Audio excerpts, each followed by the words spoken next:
31 मई 2023 निर्जला एकादशी तिथि के दिन करें यह गुप्त उपाय। धन दौलत खुशियों से भर जाएगा आपका घर। साक्षात मिलेगा आपको माता लक्ष्मी जी और भगवान विष्णु जी का आशीर्वाद। दोस्तों, निर्जला एकादशी को हमारे हिंदू धर्म में सबसे बड़ी एकादशी तिथि का दिन माना जाता है। 31 मई 2023 को पड़ने वाली निर्जला एकादशी तिथि एकमात्र ऐसी तिथि होती है जिस दिन की गई पूजा साधना क्रिया से आपको साक्षात भगवान विष्णु जी और माता लक्ष्मी जी का आशीर्वाद एक साथ मिलता है। वैसे तो निर्जला एकादशी तिथि के दिन निर्जला व्रत रखने से मनुष्य को अपने जीवन में सभी प्रकार के पापों से तो छुटकारा मिलता ही मिलता है।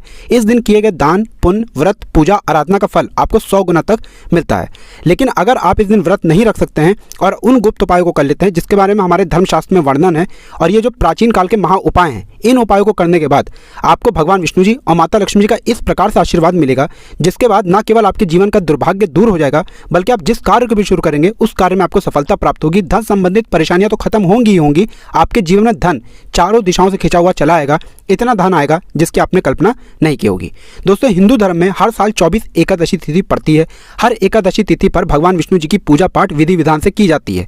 लेकिन पूरे साल में सिर्फ निर्जला एकादशी तिथि ही एक ऐसी एकमात्र तिथि होती है जिस दिन साक्षात माता लक्ष्मी जी और भगवान विष्णु जी की पूजा पाठ एक साथ की जाती है। वेद पुराणों में कुछ ऐसे उपाय बताए गए हैं जो पूरे साल में अगर आप सिर्फ निर्जला एकादशी तिथि के दिन कर लें तो इन उपायों को करने के बाद आपको कई जन्मों तक इनके पुण्य का लाभ मिलता रहता है।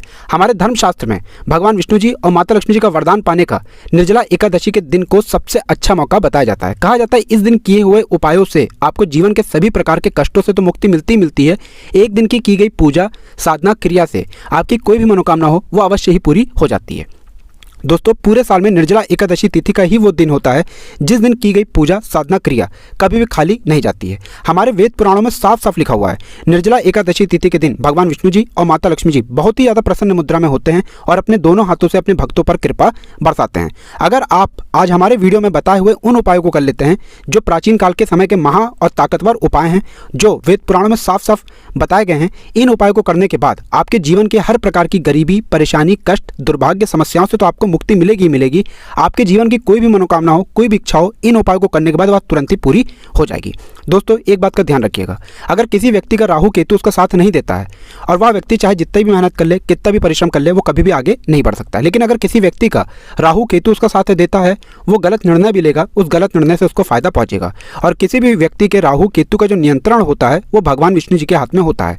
और अगर आप चाहते हैं कि आपको साक्षात भगवान विष्णु जी का वो आशीर्वाद मिले जिसके बाद आपके राहु केतु आपका इस प्रकार से साथ दें कि आप जो भी निर्णय लें आपको उससे फायदा पहुंचे, तो दोस्तों निर्जला एकादशी तिथि के दिन कुछ ऐसे उपाय बताए गए हैं जिनको करने के बाद पूरे साल आपका राहु केतु आपका साथ देगा। दूसरी तरफ निर्जला एकादशी के दिन अगर आप माता लक्ष्मी जी को प्रसन्न कर लेते हैं तो दोस्तों यकीन मानिए माता लक्ष्मी जी के आशीर्वाद से आपके जीवन की आर्थिक समस्याओं से तो आपको मुक्ति मिलेगी मिलेगी, आपके जीवन में आप खुद धन की वर्षा होते हुए देखेंगे। दोस्तों, वेद पुराणों में साफ साफ लिखा हुआ है कि एक साल में 24 एकादशी तिथि पड़ती हैं और निर्जला एकादशी तिथि के दिन आप जो भी पूजा पाठ करते हैं आपको साल की 24 एकादशी तिथियों का पुण्य एक साथ ही निर्जला एकादशी के दिन की गई पूजा से मिल जाता है। इस वीडियो में हम आपको सटीक और संपूर्ण जानकारी देंगे कि कैसे आप निर्जला एकादशी के तिथि के दिन वह उपाय कर सकते हैं जिन उपायों को हमारे वेद पुराणों में बताया गया है, और इन उपायों को करने के बाद जीवन की हर प्रकार की समस्याओं से आपको मुक्ति मिल जाएगी।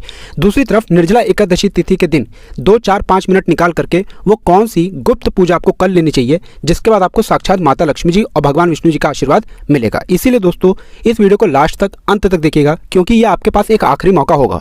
निर्जला एकादशी तिथि के दिन की गई पूजा साधना क्रिया कभी भी खाली नहीं जाती है और इस दिन अगर आप साक्षात भगवान विष्णु जी और माता लक्ष्मी जी का आशीर्वाद एक साथ पाना चाहते हैं तो वह उपाय कर लीजिए जो आपको हम इस वीडियो में बताने जा रहे हैं। इसीलिए आप भी चाहते हैं कि भगवान विष्णु जी और माता लक्ष्मी जी का आशीर्वाद आप पर सदैव बना रहे, भगवान विष्णु जी के आशीर्वाद से आपका दुर्भाग्य हमेशा के लिए आपसे दूर हो जाए और आपका सौभाग्य आपके साथ हो जाए, हमेशा आपका भाग्य आपका साथ दे, राहु केतु आपके साथ खड़े रहें और माता लक्ष्मी जी के वरदान से आपके जीवन में धन की वर्षा हो, कभी भी आपको धन संबंधित कोई भी परेशानी ना हो। तो पूरी सच्ची श्रद्धा और पूरे विश्वास के साथ पहले तो आप इस वीडियो को लाइक कर दीजिए और कमेंट बॉक्स में तुरंत लिख दीजिए जय भगवान विष्णु जी की, जय माता लक्ष्मी जी की। और एक काम कीजिएगा, कमेंट बॉक्स में अपनी राशि भी डाल दीजिएगा। आपकी राशि के अनुसार कोई भी ऐसा उपाय होगा जिस उपाय को करके आप कोई भी लाभ पा सकते हैं वो आके हम आपके कमेंट के रिप्लाई में बता देंगे। लेकिन आपसे निवेदन था वीडियो लाइक करना मत भूलिएगा। देखिए, सबसे पहला उपाय जो हम आपको बताने आ रहे हैं वो है माता लक्ष्मी जी का आशीर्वाद पाने का महाउपाय। एक बात का ध्यान रखिएगा, अगर किसी व्यक्ति को माता लक्ष्मी जी का आशीर्वाद मिल गया, उस व्यक्ति के जीवन में धन संबंधित परेशानियां नहीं हो सकती हैं। और आप चाहते हैं कि आपके घर पर माता लक्ष्मी जी सदैव वास करने आए, माता लक्ष्मी जी की कृपा आप पे और आपके परिवार पर सदैव बनी रहे। सुबह से शाम के बीच में कभी भी नहाने धोने के बाद आपको साफ सुथरी हल्दी लेनी है। उस हल्दी को लेकर के घर के मुख्य दरवाजे पर आपको स्वास्तिक का निशान बना देना है। सिर्फ इतना उपाय आप लोग निर्जला एकादशी तिथि 31 मई 2023 के दिन कर लीजिए। अवश्य ही माता लक्ष्मी जी का आशीर्वाद आपके घर को मिलेगा और माता लक्ष्मी जी आपके घर पर वास करने आएंगी। दूसरा उपाय है कर्ज मुक्ति का महाउपाय। अब मान लीजिए दोस्तों, आपने कोई कर्जा लिया हुआ है, जिस कर्ज के बोझ में आप लोग दबते हुए चला रहे हैं, आप चाहते हैं कि आपका कर्जा खत्म हो जाए, तो निर्जला एकादशी तिथि के दिन एक उपाय बताया गया है। इस उपाय को करने के बाद आपका कर्जा खत्म हो जाएगा। एक नारियल लीजिए, नारियल में बांधिए मौली धागा, आप लोगों को उस पर बनाना है स्वास्तिक का निशान। इस पर 1 रुपये का सिक्का रख करके किसी भी माता लक्ष्मी जी के मंदिर में इसको दान कर दीजिए। सिर्फ इतना उपाय आप लोग निर्जला एकादशी तिथि के दिन कर लीजिए। माता लक्ष्मी जी के आशीर्वाद से आपका कर्जा पूरी तरह से खत्म हो जाएगा। वीडियो में आगे बढ़ने से पहले आपसे निवेदन था दोस्तों, वीडियो लाइक करना मत भूलिएगा। तीसरा उपाय जो हम आपको बताने रहे हैं दोस्तों, यह है घर से नकारात्मक शक्तियों को खत्म करने का महाउपाय।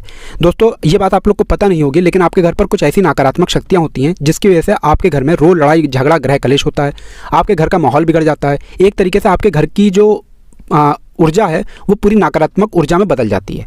तो आपको क्या करना है, निर्जला एकादशी तिथि के दिन किसी भी मिट्टी के दिए में 11 लौंग और 3 कपूर जलाइए और इसका धुआं पूरे घर में दिखा दीजिए। इतना उपाय सिर्फ निर्जला एकादशी तिथि के दिन कर लीजिए। आपके घर से सारी नकारात्मक शक्तियां हमेशा के लिए खत्म हो जाएंगी और आपके घर पर सकारात्मक ऊर्जा का वास हो जाएगा। इसी तरीके से दोस्तों, अगर आप चाहते हैं कि राहु केतु पूरे साल आपका साथ दें, भगवान विष्णु जी की कृपा से आपके राहु केतु बहुत ही मजबूत हो जाएं, 12 पीले फूल ले लीजिए। 12 पीले फूल लेकर के सुबह से शाम के बीच में कभी भी भगवान विष्णु जी के मंदिर चले जाइएगा।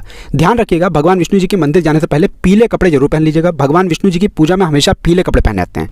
पीले कपड़े पहनिए, पीले 12 फूल लीजिए, भगवान विष्णु जी के मंदिर जाइए और भगवान विष्णु जी के मंदिर में इन पीले फूलों को चढ़ाने के बाद भगवान विष्णु जी के सामने कम से कम 101 बार आप लोगों को ओम नमो भगवते वासुदेवाय नमः, हम फिर से रिपीट कर दे रहे हैं दोस्तों, ओम नमो भगवते वासुदेवाय नमः का जाप करना होगा। इतना बार निर्जला एकादशी तिथि के दिन कर लीजिए। पूरे साल आपका राहु केतु आपका साथ देगा। आप जो भी निर्णय लेंगे उस निर्णय से आपको फायदा पहुंचेगा। इसी प्रकार से दोस्तों, अगर आपका व्यापार ठप पड़ा हुआ है, आप चाहते हैं कि आपका व्यापार चल जाए, तो यह उपाय कीजिए जो आपको हम बताना रहे हैं। आपको सिर्फ यह करना है कि सुबह से शाम के बीच में अपनी लंबाई के बराबर एक मौली धागा लेना है। एक मौली धागा ले लीजिए सुबह से शाम के बीच में। बस ये ध्यान रखिएगा, सूर्यास्त से पहले यह उपाय होना चाहिए। आपको इस मौली धागे को तुलसी पौधे के गमले के नीचे बांधना है।